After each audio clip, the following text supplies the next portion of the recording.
Hey, it's Coach Pete. Thanks for coming by and visiting me again this month. You know, my mission is to help you be more powerful, personally powerful, more productive to produce better results, and more peaceful, happy. And if you want to really go to the head of the class, be more playful. But this month, we're going to talk about a very important subject called emotional self-control. And let's go to the coach's chalkboard and talk about this a little bit.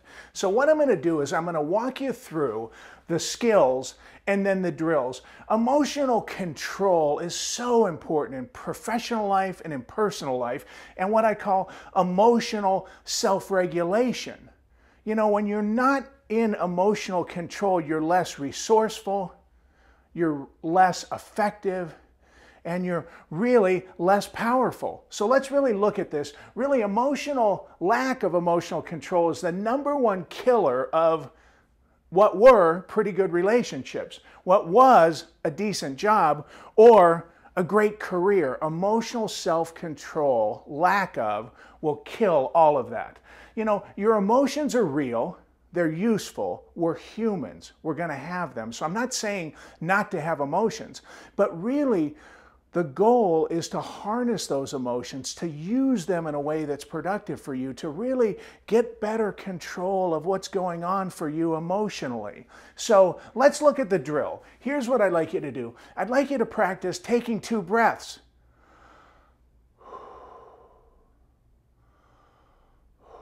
When you get emotionally overrun, the brain scientists have proven to us that when we get flooded with emotions, the primitive part of our brain hijacks the rational part of our brain, and that's usually not a pretty picture. So a lot of times if you take 2 breaths, the brain scientists can show us that you restore resourcefulness. So learn to take 2 breaths. Secondly, learn to keep some perspective.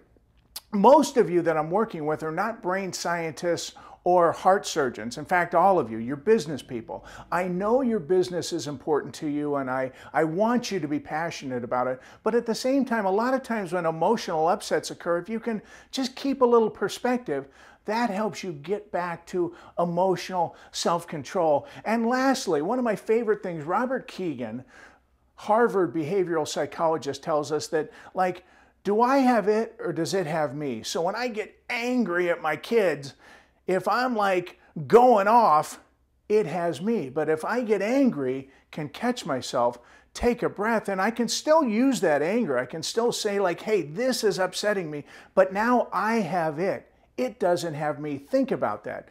Do you have it or does it have you? So get out there this month, practice emotional self-control, and if you would, help me help others by sending them to peakcoach.com/winning.